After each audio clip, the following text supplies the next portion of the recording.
Welcome to north east PSC. आज हम लोग जो अभी रिसेंटली कंक्लूडेड G20 समिट हुआ, जिसको 18th G20 समिट कहते हैं, इसके बारे में हम लोग डिटेल में डिस्कशन करेंगे। हम लोग already global Biofuel alliance IPGG IMEC उसके बारे में हम लोग बात किए हैं, ठीक है। तो उसका अलग अलग हम लोग वीडियो बनाए हैं, G20 के अलग वीडियो बनाए हैं, आप उसको देख सकते हैं। लेकिन ये एक होलिस्टिक वीडियो बनेगा, ठीक है। तो यहाँ पर हम लोग कोशिश करेंगे कि G20 में जो भी मेजर चीज़ें हुआ है उसको हम लोग यहाँ पर डिस्कस करने की कोशिश करेंगे। तो let's begin the discussion. This is about me, you already know me, this is my name, okay. So I am a faculty for political science and international relations. I have been teaching for more than 3 years now, and my education is from Jamia Millia Islamia, New Delhi, okay.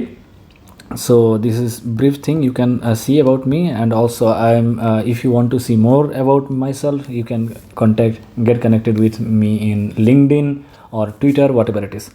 So let's begin. Let's talk about G20 in a brief thing, okay. So this G20 summit, 18th G20 summit, it happened between 9th and 10th September in New Delhi, and India hosted it. So you know it, the country which hosts this G20 summit, it is the country which is the president of that G20 summit for the year. उस साल के लिए G20 का president वही country होता है। तो India 2023 के लिए प्रेसिडेंट थे। 2022 के लिए कौन था? 2022 के लिए था इंडोनेशिया, ठीक है, इंडोनेशिया। और 2024 में कौन होगा? अभी जो है ब्राज़ील होंगे, ठीक है। और 2023 में कौन था? 2023 में हो गया इंडिया, ठीक है, इंडिया। इन तीनों को एक साथ क्या बोलेंगे? G20 ट्रोइका, ठीक है। ट्रोइका मतलब क्या होता है? जो current president, past year president and future year president, तो ये इन तीनों को मिलकर ट्रोइका कहते हैं। तो ये आपको पता होना चाहिए। इसका इस बार का थीम क्या था? वसुधैव कुटुंबकम, मतलब कि the world is one family. और इसको इंग्लिश में क्या ट्रांसलेट किया था? One earth one family one future, one earth one family one future, ठीक है। तो इस तरह से आप देख सकते हैं, वसुधैव कुटुंबकम इसका वो था, आपका मोटो था। तो वसुधैव कुटुंबकम कहाँ से लिया गया है? ये आपका लिया गया है महाउपनिषद करके, महाउपनिषद। ये भी आपको पूछा जाता है कि वसुधैव कुटुंबकम ये शब्द कहाँ से लिया गया है? ये लिया गया है महाउपनिषद से। सो फिर इंडिया में यहाँ पर क्या हुआ? G20 न्यू दिल्ली में दिल्ली डिक्लेरेशन अडोप्ट किया गया बाय द G20 लीडर्स। यहाँ पर बहुत सारे जो आपका इंटरनेशनल इश्यूज़ हैं, ठीक है, जैसे रशिया यूक्रेन कॉन्फ्लिक्ट के बारे में भी वहाँ पर जिक्र है, हल्का सा सस्टेनेबल डेवलपमेंट के बारे में बात हुई, फूड सिक्योरिटी के बारे में बात हुई है कि पूरा दुनिया भर में जो भूख से जो लोग क्षतिग्रस्त हैं, भूख के वजह से जितने भी लोग देहांत, लाइक पीपल हु कोलैप्स और गेट, मतलब कहने के मतलब है कि जो लोग मर जाते हैं भूखे, मैं ये शब्द नहीं इस्तेमाल करना चाह रहा था, बट व्हाटएवर। तो ये इन सारे विषय पे बात किया गया है। फिर ग्लोबल बायोफ्यूल अलायंस यहाँ पर अडोप्ट किया गया है, ठीक है। तो इस तरह से हम लोग क्या देखते हैं कि बहुत ही इंपॉर्टेंट मतलब अचीवमेंट्स हुई हैं, बहुत सारे सक्सेसफुल इवेंट हम लोगों ने देखा है इंडिया के प्रेसिडेंसी में, ठीक है। उसका prime minister of India handed over the customary gavel of the G20 chair to Brazilian president Luiz Inacio Lula da Silva. तो ये हम लोग देख सकते हैं कि नेक्स्ट प्रेसिडेंट कौन बनेगा? Yes, Brazil becomes the G20 president for the year 2024. So this is a brief overview. Let's see what are the major outcomes of G20 2023, ठीक है। So सबसे इम्पोर्टेंट, सबसे पहली बात तो ये है कि G20 जो है आपका 1999 में फाउंड किया गया था। इसके बाद G20 मतलब इसका कभी वो नहीं हुआ, एक्सपेंशन नहीं हुआ है। तो G20 for the first time got expanded in 2023 under the presidency of India, जहाँ पर हम लोगों ने क्या किया? अफ्रीकन यूनियन को मेंबरशिप दिया। तो ये इंडिया के लिए एक बहुत बड़ा डिप्लोमेटिक सक्सेस है, ठीक है। ये क्या है? एक बहुत बड़ा डिप्लोमेटिक सक्सेस के तौर पे देखा जा रहा है। और इसके लिए ये बहुत ही बड़ा इवेंट है, क्योंकि जो साउथ अफ्रीका है वहाँ पर 55 कंट्रीज़ हैं, ठीक है, 55 countries. It's a vast continent, लेकिन इसकी जो प्रॉपर रिप्रेजेंटेशन नहीं होता है ग्लोबल फोरम में। तो इसको क्या कहा जाता है? ग्लोबल साउथ, जो आपका साउदर्न हेमिस्फीयर में जो कंट्रीज है एज सच, मतलब ज़्यादातर कंट्रीज साउदर्न हेमिस्फीयर में आते हैं, लेकिन बहुत सारे कंट्रीज ऐसे भी हैं जो नॉर्दर्न हेमिस्फीयर में आते हैं, जैसे इंडिया खुद नॉर्दर्न हेमिस्फीयर में है, ठीक है। तो लेकिन ये सारे कंट्रीज़ ग्लोबल साउथ की जब बात आती है, ग्लोबल साउथ वो सारे कंट्रीज़ हैं जो आपका अंडर डेवलप्ड है और लेस वो मिलता है, मतलब इंटरनेशनल स्टेज पे उनको उतना ज़्यादा मौका नहीं मिलते हैं। ऐसे कंट्रीज़ को एक साथ ग्लोबल साउथ कहते हैं। तो ग्लोबल साउथ की जो रिप्रेजेंटेशन, उनकी वॉइस जो सुनने का जो वो है माध्यम है, वो काफ़ी कम था।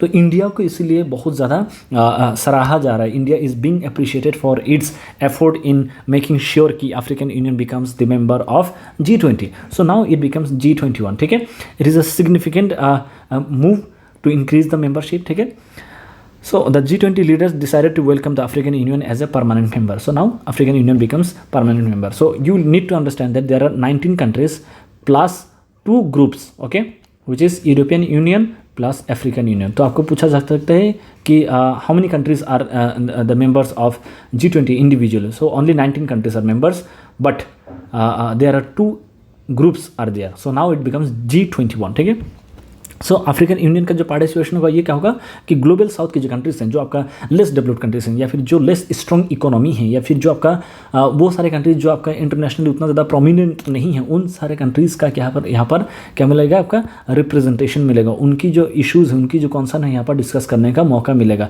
सो आपको पता है कि बहुत सारे टाइम पे क्या होता है कि जो इंटरनेशनल ऑर्गेनाइजेशन होता है वो उतना ज़्यादा सक्सेसफुल नहीं होता है, बट स्टिल वो लोग क्या करते हैं, वो सारे जो ग्रुपिंग्स हैं वो कंटिन्यू करता है to exist. Many people says कि यार इसका रिलेवेंस ख़त्म हो गया, इसको बंद कर देना चाहिए, ये वो। लेकिन आपको पता होना चाहिए कि इंटरनेशनल लेवल पे कोई भी ऑर्गेनाइजेशन की एग्जिस्टेंस होना ही बहुत बड़ी बात होती है, पहली बात, क्योंकि it gives a chance to talk between different kind of leaders. ठीक है, इट इज़ नॉट नेसेसरी कि इंडिया और चाइना की जब हम बात करें, इंडिया और चाइना का जो रिलेशनशिप है काफ़ी ज़्यादा सही नहीं है। सिंस 2020 जून 2020 में 20 इंडियन जवान को LAC line of actual control में जो PLA है, people's liberation army, Chinese army, उन लोगों ने वो किया था, दे किल्ड इंडियन पर्सनल। उसके बाद से इंडिया और चाइना के बीच में रिश्ता ख़राब हो गया। लेकिन हम लोगों ने क्या देखा, जब SCO का समिट हुआ, कहाँ पर, समरकंद में, समरकंद में हुआ। फिर उसके बाद वहाँ पर इंडिया और चाइनीज़ प्रेसिडेंट दोनों वहाँ पर मिले। फिर G20 की जो G20 नहीं, ब्रिक्स की जब भी समिट हुई साउथ अफ्रीका में, वहाँ पर भी इंडिया और चाइना के जो हेड ऑफ द गवर्नमेंट है, मतलब वहाँ शी जिनपिंग और इंडिया के मोदी जी वहाँ पर मिले। तो क्या होता है कि even if the relationship is not good, this type of international organisations they provide you an opportunity to conduct और कैरी आउट डिप्लोमेटिक कन्वर्सेशन, तो उससे क्या होता है कि ये इसीलिए बहुत ज़रूरी है। वैसे में ये अफ्रीकन यूनियन का आना भी एक बेहद अच्छा संकेत है। It makes it possible for African interests and view points to be heard and acknowledged inside the G20। ठीक है, तो पहला तो ये हो गया कि अफ्रीकन यूनियन को मेंबरशिप मिला। दूसरा क्या है, ग्लोबल बायोफ्यूल अलायंस। इसके लिए एक सेपरेट वीडियो आप देख सकते हैं। ठीक है, तो ग्लोबल बायोफ्यूल अलायंस की अगर हम बात करें, it is a project which is being led by India. India के द्वारा इसको इनिशिएट किया गया है। इनका मतलब क्या है कि कुछ कंट्रीज़ को एक साथ लाना है, कोलिशन ऑफ नेशंस एक साथ लाना है, जो और इंटरनेशनल ऑर्गेनाइजेशन भी होगा, बिजनेस भी होगा, बिजनेस एंटिटीज़ मतलब कि कंपनीज़ वगैरह होंगे, ताकि जो बायोफ्यूल की जो इस्तेमाल है, इसकी जो इस्तेमाल है, इसको क्या किया जाए, इंक्रीज़ किया जाए। बायोफ्यूल की जो इस्तेमाल है, अगर उसको इंक्रीज़ करेंगे तो हम लोग क्या करेंगे, एक सस्टेनेबल फ्यूचर की तरफ बात कर रहे हैं। ठीक है, सस्टेनेबल फ्यूचर की तरफ जा रहे हैं, जहाँ पर कार्बन एमिशन जो है उसको हम लोग क्या करने की कोशिश करें, रिड्यूस करने की कोशिश करें। जहाँ पर हम लोग क्या करें, जो फ्यूल बेस्ड इकोनॉमी है, फ्यूल बेस्ड जो हमारा मोड ऑफ ट्रांसपोर्टेशन है, या फिर फ्यूल बेस्ड जो इकोनॉमी है, उससे हम लोग धीरे धीरे दूसरे मोड ऑफ इकोनॉमी में बढ़ेंगे। तो it is a very appreciable, very commendable step taken by India.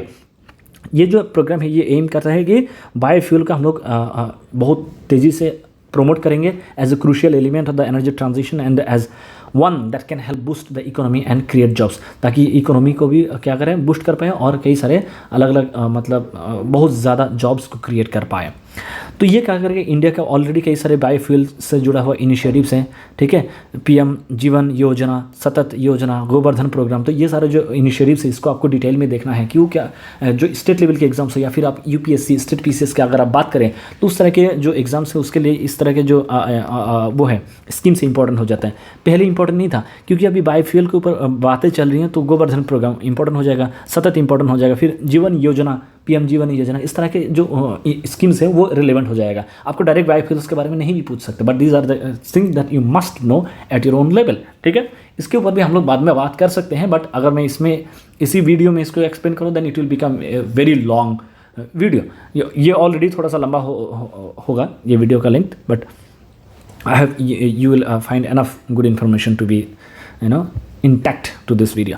So international energy association के मुताबिक क्या है कि जो नेट ज़ीरो टारगेट है it will increase the growth potential of biofuels. अगर हर एक कंट्री की कोशिश ये है कि बहुत सारे कंट्रीज जो हैं 2050 तक जो है उनका जो कार्बन डाइऑक्साइड एमिशन है वो नेट ज़ीरो होगा। मतलब जितना वो लोग कार्बन एमिशन करेंगे उतना ही कार्बन को कैप्चर भी कर लेंगे। मतलब कि नेट जो कंट्रीब्यूशन होगा to the environment it should be zero.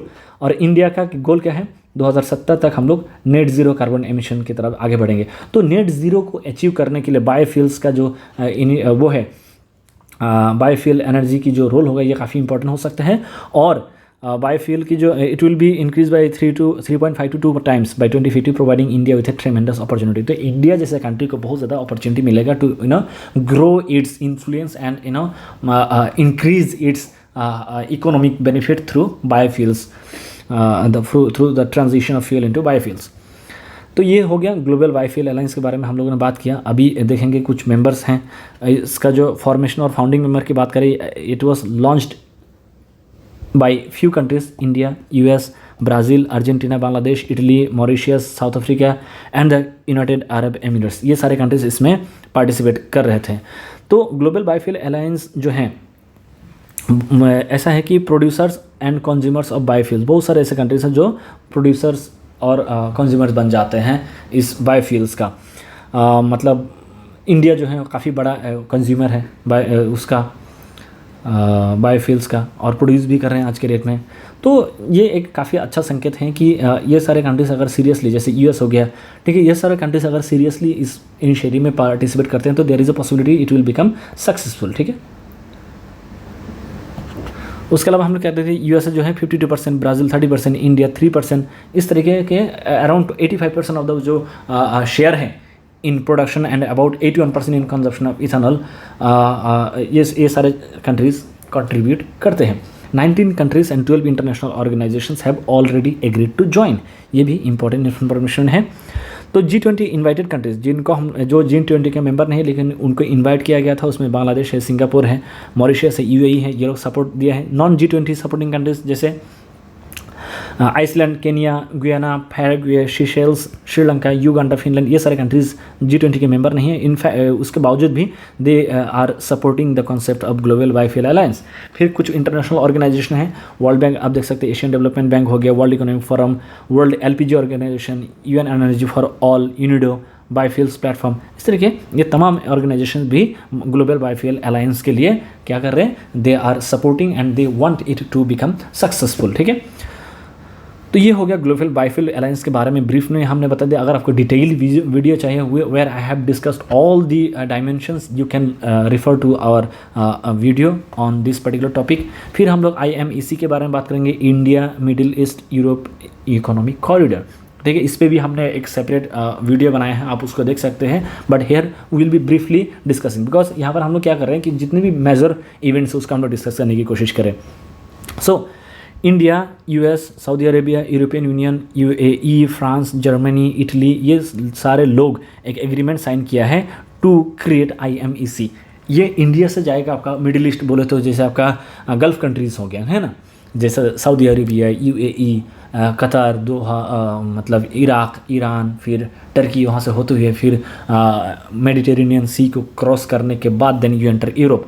तो यहाँ से एक कनेक्टिविटी बनाने की कोशिश कर रहे हैं, जहाँ पर क्या होगा, आपका ट्रेन कनेक्टिविटी भी होगा, ठीक है, और रोडवेज़ कनेक्टिविटी भी होगा, रोडवेज़ कनेक्टिविटी भी होगा और मैराइन कनेक्टिविटी, मेरीटाइम कनेक्टिविटी। तो ये इस प्रोजेक्ट के थ्रू कोशिश किया जा रहा है। The partnership for global infrastructure investment PGII a larger project includes IMEC। तो PGII ये 2021 में यूनाइटेड किंगडम में जब G7 की समिट हो रही थी, वहाँ पर ये कोशिश किया गया था कि partnership for global infrastructure investment PGII हम लोग लॉन्च कर रहे हैं। उसी के तहत अभी जो है 2023 में IMEC लॉन्च किया गया है, ठीक है। तो PGII की पहला कॉन्सेप्ट 2021 में लाया गया था, ठीक है। Through a combination of public and private investment PGII six to finance infrastructure project. इनका मेन मकसद ये है कि हम लोग जो है जो डेवलपिंग कंट्रीज हैं वहाँ पर जो क्रूशियल इंफ्रास्ट्रक्चर प्रोजेक्ट्स हैं, ठीक है, जैसे आपका रोडवेज हो गया या फिर आपका हेल्थ केयर सेक्टर में हो गए या फिर पोर्ट सिटीज़ में हो गया, पोर्ट बिल्डिंग करना हो, इस तरीके जो आपका क्रूशियल इंफ्रास्ट्रक्चर है वहाँ पर क्या करेंगे लोग, डैम बनाना हो गया, तो वैसे क्षेत्र में ये PGII क्या करेंगे, आपका इंफ्रास्ट्रक्चर डेवलप करेंगे डेवलपिंग कंट्रीज़ में, ताकि उनको क्या मिले, it is possibly seen as an alternative to Belt and Road Initiative which is being undertaken by China. तो उसका एक अल्टरनेटिव तौर पे माना जा रहा है, बिकॉज चाइना बहुत ज़्यादा इन्फ्लुएंशियल हो रहा है। तो चाइना जब इन्फ्लुएंशियल होगा, China has a natural like अगर आप 2012 से देखें, 2012 से लेकर चाइना और US का जो राइवलरी है, it is become more and more visible day by day. तो जैसे जैसे चाइना इन्फ्लुएंशियल होता जाएगा, तो वैसे जो वेस्टर्न कंट्रीज है उनकी जो रिलेवेंस है वो इंटरनेशनली चैलेंज्ड होने लगता है। ऐसे में क्या होगा कि ऐसे में हम लोग क्या देखते हैं कि US प्लस जो अदर वेस्टर्न कंट्रीज हैं, ये लोग साथ मिलके ये एक इनिशिएटिव लाए हैं PGII to support infrastructural activities in developing countries so that the influence of China gets limited to the countries where it has reached by now। तो ये और ज़्यादा अपना जो लिमिटेड इन्फ्लुएंस वो और ज़्यादा ना बढ़ाए, इस मकसद से ये लाया गया। Many people are saying this. एक massive infrastructure initiative known as IMEC links Europe, Middle East and India। The project proposes to create a network of shipping lanes and rail roads. तो यहाँ पर क्या होगा, शिपिंग लेन्स थ्रू मेरीटाइम, ठीक है, ships वगैरह के थ्रू होगा, और रेल रोड्स, कार्गोज भी होंगे वहाँ पर, रेलवे लाइन भी होंगे for transportation. It offers an alternative infrastructure network to in response to China's Belt and Road Initiative, ठीक है। तो ये हो गया दूसरा। फिर हम लोग क्या देते हैं, G20 ग्लोबल पार्टनरशिप और फाइनेंशियल इंक्लूजन डॉक्यूमेंट। तो G20 global partnership for financial inclusion document जो है ये प्रिपेयर किया था वर्ल्ड बैंक के द्वारा, और इन्होंने क्या बोला है, इट हैज़ लॉरेड, इन्होंने तारीफ़ किया है कि the transformative impact of India's digital public infrastructure over the past decade under the central government has been very very impressive. तो सेंट्रल गवर्नमेंट जिस तरीके से इंडिया में क्या किया है, जो डिजिटल पब्लिक इंफ्रास्ट्रक्चर है, चाहे आप आधार की बात करें, चाहे आप डिजिटल इंडिया मिशन की बात करें, चाहे आप जो मतलब अलग अलग जो कोविन पोर्टल की बात करें, तो फिर आरोग्य सेतु ऐप हो गए, इस तरीके से हम लोगों ने क्या किया, डिजिटल पब्लिक इंफ्रास्ट्रक्चर को काफ़ी मजबूत करने में सफल हुए हैं। तो इस चीज़ का जो है वर्ल्ड बैंक ने काफ़ी अच्छे से इनको इंडिया को अप्रिशिएट किया है। तो डॉक्यूमेंट ने कुछ एम्फासाइज किया है कि the following initiatives that played a greater role in shaping the digital public infrastructure landscape. नीचे कुछ इवेंट चीज़ें हैं, जो सब चीज़ें इंडिया की जो डिजिटल पब्लिक इंफ्रास्ट्रक्चर है, इंडिया को काफ़ी एडवांटेज दिया है इन जनरल, और ये it is a learning lesson for the other growing economies, ठीक है। एक तो एक है रैपिड फाइनेंशियल इंक्लूजन। इंडिया ने जितना तेज़ी से फाइनेंशियल इंक्लूजन क्या होता है कि देखिए, फाइनेंशियल एक्टिविटीज़ की अगर हम बात करें, कितने लोग फाइनेंशियली एक्टिव, जो लोग बिजनेसमैन हैं वो लोग तो एक्टिवली फाइनेंशियल एक्टिविटीज़ में पार्टिसिपेट करते हैं। बहुत सारे लोग ऐसे हैं जो कि देखिए, हर कोई व्यक्ति इन वन वे और other they are contributing to the economy, ठीक है, कॉन्ट्रीब्यूटिंग टू द इकोनॉमी। लेकिन कुछ लोग फॉर्मली इन्वॉल्व है, फॉर्मली, और कुछ लोग इनफॉर्मली, ठीक है। ये इनफॉर्मल सेक्टर को फॉर्मलाइज करने में बहुत बड़ा श्रेय जाता है प्रेजेंट गवर्नमेंट को। जैसे आपने देखा होगा प्रधानमंत्री जन धन योजना के थ्रू कितने करोड़ों लोगों ने क्या किया था, आपका बैंकिंग अकाउंट बनाया था। तो ये क्या होता है, आपका financial inclusion to the last mile. आप एकदम आखिरी जो घर होता है एक गांव में, है ना, जो वहाँ तक पहुँचाने की कोशिश, इसको लिटरली इसी तरह से समझने की कोशिश कर सकते हैं कि it is an effort to reach the last mile. तो फाइनेंशियल इंक्लूजन इतना ज़्यादा हुआ कि India's DPI approach achieved 47 years worth of financial inclusion progress in just 6 years। 6 साल में जितना इंक्लूजन हुआ है वो 47 साल में भी 47 साल के बराबर है। 47 साल में जितना फाइनेंशियल इंक्लूजन हो सकता था, इंडिया ने वो 6 साल में अचीव किया, विच is very very impressive. Jan Dhan, Aadhaar, mobile, GeM Trinity जो है, इन्होंने क्या किया, इंडिया की जो फाइनेंशियल इंक्लूजन है, लोगों को फॉर्मली इंक्लूड करने में, आज हर किसी के मोबाइल में क्या है, आपका फ़ोनपे है, ठीक है, फ़ोनपे हो गया, पेटीएम हो गया, गूगल पे हो गया, कितने सारे तरह तरीके की जो है आपका मोबाइल वो है टेक्नोलॉजी से, जिसके थ्रू आप क्या कर रहे हैं, जेम ट्रिनिटी को इस्तेमाल करते हुए you are safely conducting your transactions. तो ये क्या है? It shows that you have been able to include a lot, thousands and lakhs and crores of people into the formal system of financial transactions. ठीक है? Regulatory frameworks, national policies and other based verification completed DPIS. Complimented DPIS, ये जो digital personal ये जो है infrastructure है, digital public infrastructure, इसको successful बनाने में रेगुलेटरी फ्रेमवर्क का भी रोल है, नेशनल पॉलिसीज़ बनाया गया था और आधार बेस्ड जो वेरिफिकेशन है इन्होंने काफ़ी अच्छा रोल प्ले किया है। उसके अलावा हमने अभी जैसे बताया प्रधानमंत्री जन धन योजना, तो ये मार्च 2015 में जो है इसको लॉन्च किया गया था। It accounts triple from 147.2 million in March 2015 to 462 million. ये लॉन्च किया गया था 2014 में ही, ठीक है, 2014 में ही। तो इसका देखिए आपका अकाउंट कितना ज़्यादा, मतलब कितने लोग, 462 मिलियन, मतलब 46 करोड़ लोगों के पास जो है आपका प्रधानमंत्री जनधन अकाउंट है जून 2022 के मुताबिक। अगर आज के डेट में जो जब हम लोग ये रिकॉर्ड कर रहे हैं, ये सारी चीज़ें अगर आज का 2023 का आप डेटा लेंगे ये और ज़्यादा बढ़ गया हो।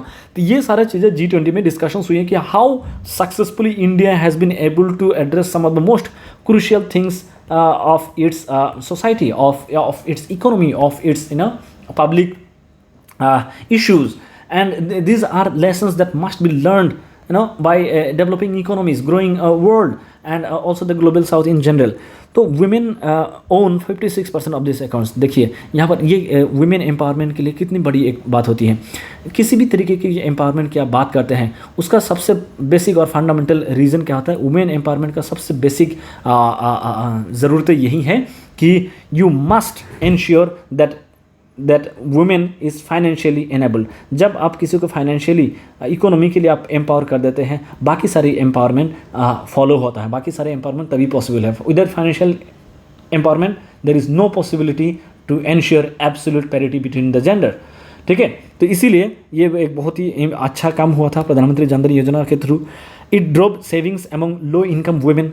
जो लो इनकम वुमेन है वो सेविंग्स कर पाते हैं अच्छे से इस अकाउंट के through, attracting over 12 million customers by April 2023। उसके अलावा हम लोग कहते हैं गवर्नमेंट टू पर्सन पेमेंट्स क्या है? India digital G2Pay architecture facilitate $361 billion transfers to beneficiaries from 53 ministries via 312 schemes.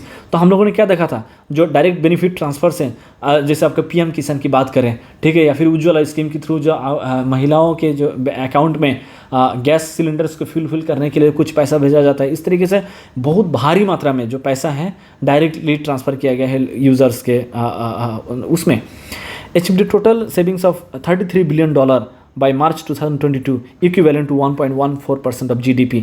तो ये इतना ज़्यादा पैसा जो है आपका सेविंग्स हुआ है। इस पहले क्या होता था, कोई भी स्कीम अगर सरकार के द्वारा लॉन्च किया गया है, उस स्कीम का जो भी बेनिफिट है, जो एंड यूज़र जो बेनिफिशियरी है, बेनिफिशियरी तक पहुँचते पहुँचते अगर ऊपर से 10 रुपया भेजा गया है यहाँ से, वो पहुँचते पहुँचते यहाँ पर आके 1 रुपया हो जाता था। तो बीच में बहुत ज़्यादा वेस्टेज हो जाता था क्योंकि करप्शन की वजह से। लेकिन ये गवर्नमेंट टू पर्सन जो डायरेक्ट बेनिफिट स्कीम्स हैं उसके थ्रू ये सारी चीज़ें मिनिमाइज्ड हो गया है। तो यहाँ पर ये सारी चीज़ें G20 के मीटिंग के दौरान इसका एक हॉलिस्टिक एनालिसिस किया गया। फिर यूपीआई के आप जानते होंगे कि मई 2023 witnessed over 9.4 billion UPI transactions valued at $14.89 trillion. तो 9.4 बिलियन यूपीआई ट्रांजैक्शन। आप समझ सकते हैं आज के डेट में अगर हमें धनिया भी ख़रीदना हो 5 रुपये के, तब भी हम क्या करते हैं, इससे मोबाइल से ट्रांजैक्ट कर देते हैं। अगर हमें 3 किलोमीटर की दूरी में कहीं पे जाना हो, ई रिक्शा में आप बैठे हैं, वहाँ पर भी मोबाइल में लोग यूपीआई के थ्रू पेमेंट एक्सेप्ट कर रहे हैं। इट्स अ बिग अचीवमेंट फिर UPI transactions in FY 22-23 near 50% of India's nominal GDP। India का जो नॉमिनल GDP है उसका लगभग 50% जो है उतना अमाउंट जो है आपका फाइनेंशियली ट्रांजैक्शन हुआ था इन द फाइनेंशियल ईयर 2023। ठीक है, प्राइवेट सेक्टर एफिशिएंसी की बात करें, डिजिटल पब्लिक इंफ्रास्ट्रक्चर जो है it streamline private organisations operations, reducing complexities, costs and time. ये सारे चीज़ों को मिनिमाइज करने में बहुत ज़्यादा हेल्प किया है digital public infrastructure. Some non banking financial corporations achieved 8% higher SME lending conversion rates 65% savings in depreciation costs and 66% cost reduction in fraud detection. तो खाली ऐसा नहीं कि गवर्नमेंट सेक्टर को ही फायदा हुआ, प्राइवेट सेक्टर्स को भी फायदा हुआ. This are some data, you need not mark this up, but you need to have a broad understanding of this things. ठीक है. Lower compliance costs for KYC, reduced compliance cost for USD 0.12 to 0.06, making lower income clients more attractive. बहुत सारे जो know your customer जो वो होता है, मतलब बहुत सारे आप कहीं पे आप बैंक अकाउंट खोलने जाते हैं, आपको know your customer KYC form fill करना पड़ता है, उसके लिए अलग अलग कॉस्ट्स इन्वॉल्व होता था. लेकिन ये DPI की वजह से क्या हुआ कि ये कॉस्ट बहुत ज़्यादा कम हो गया है. क्रॉस बॉर्डर पेमेंट्स, जैसे इंडिया और सिंगापुर के बीच में, इंडिया के UPI और सिंगापुर का पे नाउ जो है, अभी क्या किया, रिसेंटली एग्रीमेंट साइन किया गया है लास्ट ईयर दिसंबर में. ठीक है. तो क्रॉस बॉर्डर पेमेंट को फैसिलिटेट करने के लिए account aggregator framework enable 1.13 billion accounts for data sharing with 13.46 million consent raised. फिर data empowerment and protection architecture, DEPA, it provides individuals control over their data, fostering innovation and competition. ये सारे बहुत ज़्यादा important, बहुत सारे successful initiatives that has been taken by India. और इसको क्या किया गया, global partnership for financial inclusion document, यहाँ पर वर्ल्ड बैंक ने ये सारे ऑब्जर्वेशन किया है ड्यूरिंग दिस G20 समिट. तो इंडिया का जितने भी सारे सक्सेसफुल इनिशिएटिव्स, उसको भी यहाँ पर क्या किया, आपका हॉलिस्टिकली डिस्कस करने की कोशिश किया गया, सो दैट मतलब बाकी कंट्रीज भी इससे इंस्पायर हो, या फिर बाकी कंट्रीज इंडिया से ये सारे बेनिफिट्स अवेल कर पाए थ्रू एनी और ऑल काइंड ऑफ एग्रीमेंट्स. तो कुछ हाईलाइट्स को देखेंगे अभी. ठीक है. अभी हम लोग पहले मेजर अचीवमेंट्स देख रहे थे, फिर हम लोग इंडिया के सक्सेस को देखा, अभी हम लोग कुछ हाईलाइट्स देखेंगे. ये काफ़ी इंपॉर्टेंट है, आप वो करिएगा. Tripling the global renewable energy capacity by 2030. हम लोग कोशिश करेंगे कि 2030 आते आते जो ग्लोबल रिन्यूएबल एनर्जी कैपेसिटी है वो 3 टाइम्स हो जाए. ठीक है. 3 गुना हो जाए, ये ज़रूरी है. ठीक है. By 2030 the G20 nations committed to doubling the world's renewable energy capacity. जितने भी कंट्रीज G20 के मेंबर है, वो चाहते हैं कि उनका ये कमिटमेंट है कि हम लोग रिन्यूएबल एनर्जी की जो कैपेसिटी है हमारा, अगर आज के डेट में अगर मान लीजिए 500 गीगावाट है, उसको हम लोग 2023 तक आते आते उसको हम लोग 1000 गीगावाट बनाना है. तो ये एक बहुत ही एप्रिशिएटेबल, बहुत ही इम्प्रेसिव कमिटमेंट है. ठीक है. फिर international energy agency estimates that if this single goal is achieved, carbon dioxide emission could be reduce by 7 billion turns between now and 2030. अगर 2030 तक वाकई में अगर जो हमारा रिन्यूएबल कैपेसिटी है उसका अगर 2 टाइम्स कर दें, तो हमारा जो कार्बन डाई एमिशन है उसका हम लोग रिड्यूस कर पाएंगे. कितना? 7 बिलियन. तो which will be a big feat in our effort to control the severe repercussions of climate change. ठीक है. The proclamation stresses the need for billions of dollars in financial resources to accomplish the goals of the Paris Agreement. जो 2015 में Paris agreement हुआ था, उसके जो भी goals है, उसमें जो भी हम लोगों ने प्रोमिस किया था, उसको अचीव करने के लिए billions of dollars of investment चाहिए, ताकि specially to the developing countries. ठीक है. बिटवीन 2023 एंड 2030, ये 7 साल में जो रिन्यूएबल एनर्जी कैपेसिटी है, इसका energy capacity on this magnitude might prevent nearly 7 billion tons of carbon dioxide. हम लोग ऑलरेडी देख चुके हैं. तो ये एक यहाँ पर कमिटमेंट किया गया है, ये यहाँ पर एक प्रोमिस किया गया, which is very very positive sign for a world, or for a better world or a safer world for the future generation. ठीक है. Secondly, commitment to global food security and nutrition. पूरे दुनिया भर में अगर आप यूक्रेन में चले जाए, अगर आप सूडान में चले जाए, अगर आप येमेन में चले जाए, या अगर आप म्यांमार में चले, ये सारे ऐसे कंट्रीज हैं जहाँ पर वॉर टॉर्न्ड हैं. वहाँ पर मतलब क्या है, काफ़ी ज़्यादा लोग क्षतिग्रस्त हैं वॉर की वजह से, या फिर अलग अलग तरीके सिविल वॉर के हो, या फिर मिलिट्री यूनता के द्वारा क्रिएट किया गया जो हैवोक है, उसकी वजह से हज़ारों लाखों लोग जो यहाँ का भूखमरी में मतलब they are losing the life. तो ऐसे में हमें global food security and nutrition को कमिट करना या फिर इंश्योर करना बेहद ज़रूरी है. तो the G20 leaders they addressed that ये एक बहुत ही प्रेसिंग इशू है, and we need to address this concern, which put pressure on people's standard of living. They recognize that global issues like poverty, climate change, pandemics, conflicts disproportionately affect vulnerable groups. जैसे जो women हो गए या फिर lower economic section में रहने वाले जो लोग हैं वो सबसे ज़्यादा अफेक्टेड हो जाता है इस तरीके कोई भी अगर इवेंट हो तो हमें कोशिश ये करना चाहिए कि इन तमाम group of people should get their adequate justice, और doing justice to this people is not a charity, it is the right. ठीक है, ये नेल्सन मंडेला ने कहा था। इसके ऊपर अभी 2023 में जो अभी जो रिसेंटली जो मेंस का जो अभी एग्ज़ाम चल रहा है उसमें ऐसे पेपर में भी एक सवाल आया था। तो G20 declaration highlights the human suffering and impacts of the war in Ukraine में जो भी हो रहा है उसकी वजह से जितने भी लोगों को दिक्कतें आ रही हैं उसको भी रिकॉग्नाइज किया गया। एनर्जी सिक्योरिटी में चैलेंजेस आ रही है, सप्लाई चेन डिस्टरप्ट हो गया है। ठीक है, जो यूक्रेन से जो आपका व्हीट पूरे दुनिया भर में जाता था उसका सप्लाई रुक गया है या फिर अफेक्ट हो गया है। रशिया और यूक्रेन दोनों जो है आपका व्हीट प्रोडक्शन में काफ़ी इंपॉर्टेंट रोल प्ले करते हैं, लेकिन वो अफेक्ट हो गया, इन्फ्लेशन बढ़ गई है, इकोनॉमिक स्टेबिलिटी ख़राब हो गया। G20 लीडर्स चाहते हैं कि जो ब्लैक सी ग्रीन प्रपोजल है ये इसको फुल्ली इम्प्लीमेंट किया जाए between Turkey, Russia and Ukraine under the aegis of United Nation. तो ये G20 कंट्रीज़ का कहना है। The agricultural working group during the G20 presidency reached a historic consensus on 2 aspects. क्या है कि Deccan G20 high level principles on food security and nutrition and the millet initiative call Maharishi. तो ये हमें कोशिश करना है इन इनिशिएटिव्स के थ्रू कि that we are able to ensure food security to the most vulnerable and most marginalised groups of people. फिर तीसरा इंपॉर्टेंट हाईलाइट ये है कि small arms and terrorist safe havens. कुछ जो न्यू दिल्ली डिक्लेरेशन जो एडॉप्ट किया गया था G20 के दौरान, इनका कहना यह था कि जो टर्की डिक्लेरेशन था 2015 में जिसमें टेररिज्म को पूरी तरह से वेहेमेंटली क्रिटिसाइज़ किया गया था, इसको हमें और ज़्यादा क्या करना है, इस पे और काम करना है। It has to be more further, it has to be implemented, it has to be expanded, its scope has to be increased.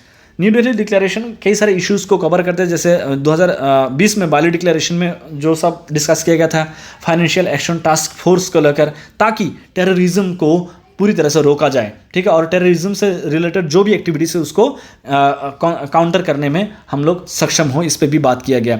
In new Delhi declaration the G20 leaders univocally unequivocally denounce terrorism in all of its form. और cross border terrorism India के लिए बहुत बड़ा challenge है, India के सामने बहुत बड़ा इशू है, ये भी हम लोग देख सकते हैं। तो इन तमाम चीज़ों पे बात किया गया। चौथा हम लोग क्या देख सकते हैं कि health care resilience and research. G20 new Delhi leaders declaration prioritises the need to create a resilient health care system. ऐसा हेल्थ केयर सिस्टम जो अनप्रेसिडेंटेड टाइम में, जैसे पेंडेमिक के टाइम में हमारे पूरे दुनिया भर में जो हमारा हेल्थ केयर सिस्टम है वो लथपथ हो गया था, वो एकदम तरबतर हो गया था। तो we need to create health care system which stand the test of time. चाहे कैसा भी वक्त हो, हम हमारा जो क्रिटिकल सर्विसेज है, हेल्थ केयर सर्विसेज, उसको हम मेंटेन कर पाए। It pledges to fortify the architecture of global health in order to develop health systems that are more durable, equitable, sustainable and inclusive. इस तरीके के हमें हेल्थ इंफ्रास्ट्रक्चर बनाना है। At the heart of this Endeavour is the WHO। Within the following 2 to 3 years, it is intended to raise the quality of primary health care।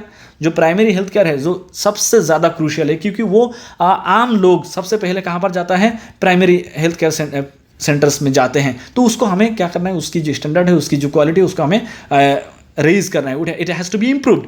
The health workforce, जो हमारे nurses हैं, जो हमारे doctors हैं, उनकी जो तनख्वाह है, उनकी जो वेजेस है, it has to be improved. They should be given their rightful place in the work culture and vital health services to pre-pandemic levels। इसके साथ साथ हमें क्या करना है, जो कुछ पैंडेमिक्स है जैसे आपका एड्स हो गया, ट्यूबरक्लोसिस हो गया, इन तमाम इश्यूज़ को भी हमें क्या करना है, इसको भी डील करना है। G20 प्रेसिडेंसी में किसका था, ऑफकोर्स इंडिया का। It promoted the fusion of ancient medical procedures.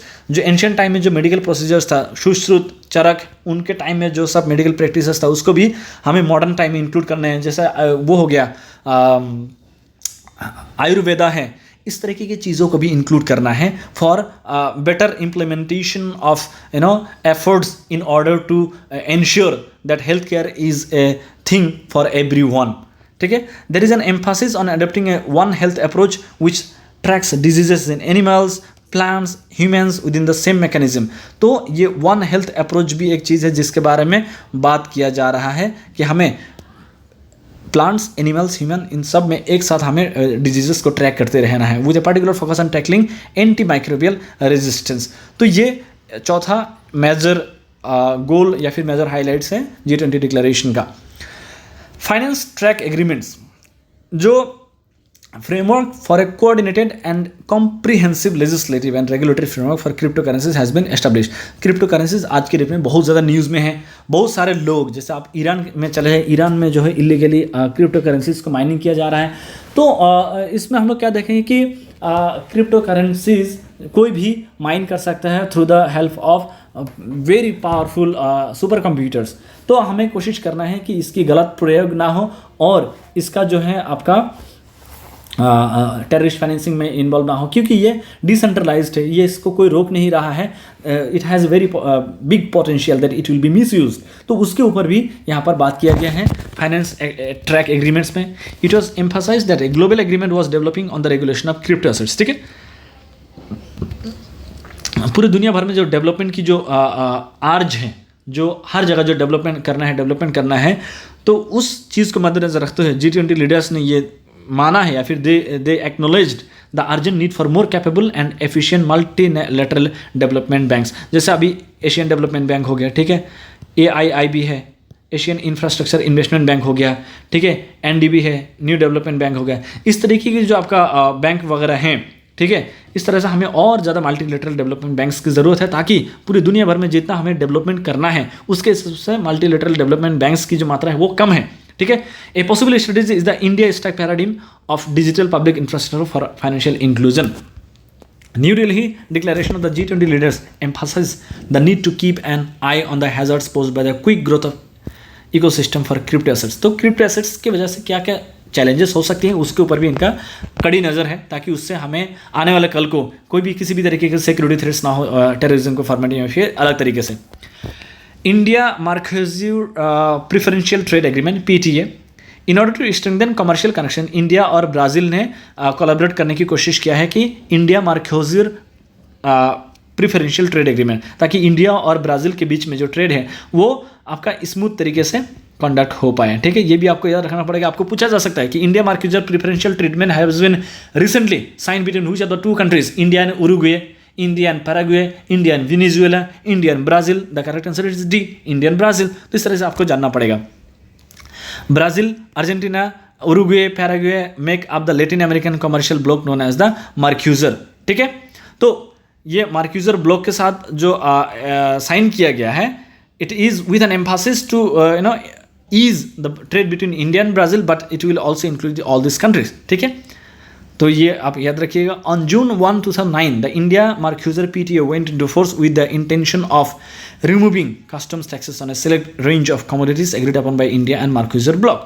तो ये बहुत ही इंपॉर्टेंट इवेंट है, ये भी आपको देखना पड़ेगा कि it has to be strengthened. ये G20 समिट में बात किया गया कि India Mercosur preferential trade agreement जो है इसको और ज़्यादा मजबूत बनाना है। फिर हम लोग क्या कहते हैं क्लाइमेट फाइनेंसिंग कमिटमेंट की जब बात करें, the declaration calls for a quantum jump from billions of dollars to trillions of dollars in climate financing. अभी क्या ज़रूरत है, हमें बिलियंस ऑफ डॉलर्स की ज़रूरत थी। ठीक है, अगर हम लोग क्लाइमेट फाइनेंसिंग की बात करें, लेकिन अभी उसकी जो ज़रूरत होगी वो ट्रिलियंस ऑफ डॉलर्स है। अगर हम इफेक्टिवली जो क्लाइमेट चेंज की जो सीवियर इम्प्लीकेशंस उसका अगर हम लोग रोकना चाहते हैं, then we need to invest trillions of dollars in order to attain a net zero emission by the year 2050. It is clear that large financial resources are required, including 5.8 to 5.9 trillion dollars for developing nations। तो developing Nations में इतना ज़्यादा आपको investment करना पड़ेगा अगर वाकई में, अगर सही मायने में 2050 तक आप क्या करना चाहते हैं, if you want net zero emission. ठीक है, okay, now India's cultural showcases. India ने यहाँ पर कुछ और भी काम किया। क्या किया है, भारत मंडपम बनाया था इंडिया ने, जो अनुभव मंडप से इंस्पायर था। Bronze statue of lord Nataraja, ये चोला स्टाइल में रखा गया था जो G20 जो बिल्डिंग है उसके सामने। Konark Chakra of Orissa, sun temple and image of Nalanda university.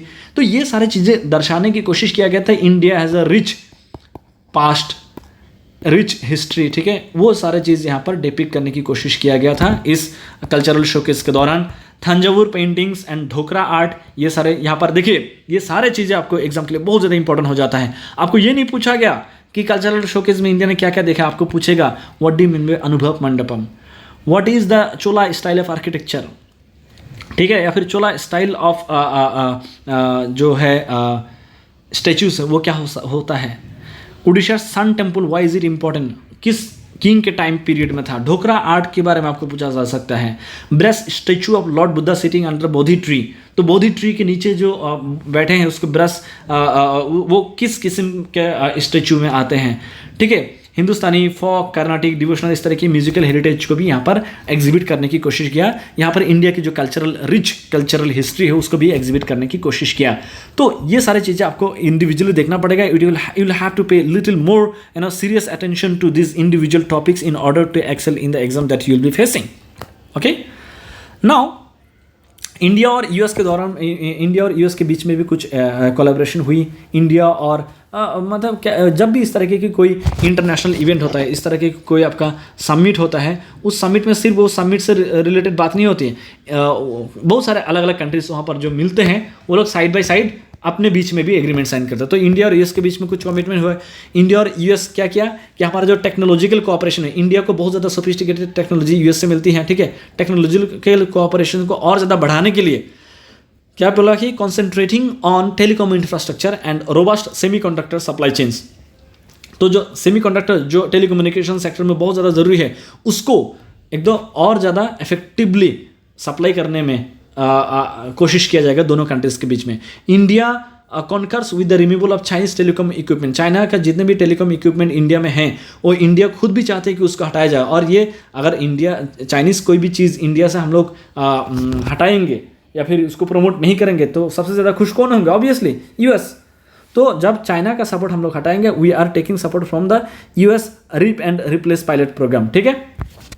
India और यूएस ने अपना कमिटमेंट को और ज़्यादा पुख्ता किया in collaboration in new and developing fields including artificial intelligence and space in order to strengthen and diversify the India US major defence partnership. India और US के बीच में जो डिफेंस पार्टनरशिप है वो काफ़ी स्ट्रॉन्ग है, जैसे इंडिया और रशिया के बीच में है, इंडिया और इजराइल के बीच में है। तो इंडिया और रशिया, इंडिया और चाइना नहीं, इंडिया और यूएसए के बीच में जो डिफेंस पार्टनरशिप है इसको और ज़्यादा स्ट्रॉन्ग बनाने की यहाँ पर कमिटमेंट किया गया है। उसका एक उदाहरण यह है GEF 414 जेट इंजन एग्रीमेंट।